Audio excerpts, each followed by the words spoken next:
AMS qui a été envoyé cette nuit de fort coup de vent à Ville Tempête jusqu'à demain matin 6h. Donc aujourd'hui on va rester au chaud. Je vous ai mis quelques surprises parce que vous avez du temps. Regardez bien, notamment les changements de parcours. Vous êtes des marins, vous aimez la mer, nous devons respecter la mer et nous avons pris des initiatives cette année pour que effectivement la Massilia Cup se passe sous l'aune du respect de l'environnement. Pour dimanche, on fera ça samedi soir aussi. Il y a des chances qu'on commence beaucoup plus tôt.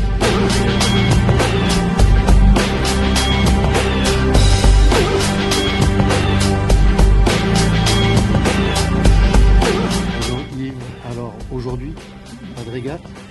Bonjour Fred, non, malheureusement aujourd'hui les conditions ne nous permettent pas de naviguer en sécurité et donc on a repoussé pour le démarrage de la Massilia au minimum à demain et plus sûrement à dimanche matin.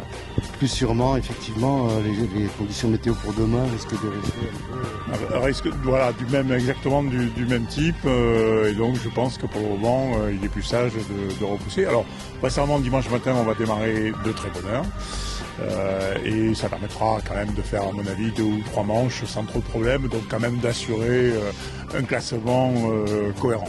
D'accord. Les points qui seront gagnés dimanche rentreront en ligne de compte? Oui, dans tous les cas. Dès qu'on fait une manche, l'épreuve est validée, donc il n'y a pas de souci à ce niveau-là. Non, le tout, c'est de permettre aux régatiers quand même de passer une bonne journée, pas uniquement au bar du club. De toute façon, tu connais l'adage, qui écoute trop la météo navigue au bistrot. Donc voilà, donc là on va essayer quand même de naviguer un maximum dimanche.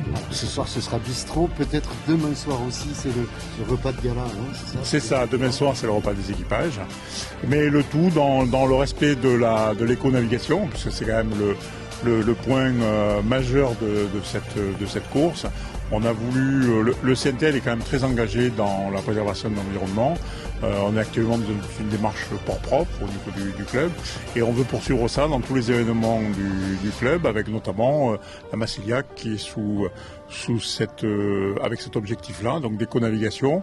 Ça se traduit à plusieurs niveaux. D'une part, solliciter les équipages pour ne pas avoir pour gérer leurs déchets, ne rien jeter à la mer, mais ça c'est même principe de base, mais aussi ne pas embarquer de bouteilles d'eau, d'avoir des gourdes et autres.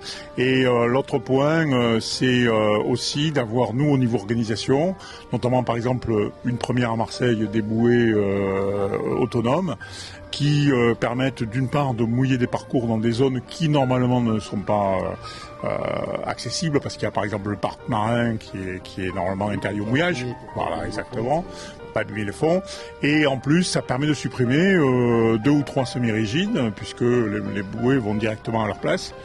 Donc, ce sont des moteurs électriques en plus. Et ce sont des moteurs électriques, effectivement, c'est même un petit moteur électrique qui maintient la bouée en place. Elle est positionnée par GPS et pilotée à distance avec une tablette. Donc c'est extrêmement efficace. Alors ça a déjà été utilisé sur Monaco et Cannes, mais à Marseille c'est une première. Et surtout ça préfigure ce qu'on espère pouvoir mettre en place sur les JO 2024. Voilà. C'est vrai que maintenant que tu en parles, les JO 2024, allons-y. Marseille, terrain de jeu en 2024. Alors Marseille, c'est le plus beau terrain de jeu du monde, bien sûr, on va pas dire le contraire. Mais il y a encore beaucoup de boulot. Et alors, nous, au niveau des clubs, que ce soit le CNTL ou la Nautique ou l'EDEM, BYXPR, on est prêt. Nos bénévoles sont mobilisés, voilà.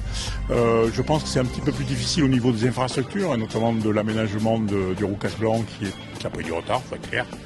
Mais je pense que pour ce qui est de l'organisation sportive et en mer, nous sommes prêts.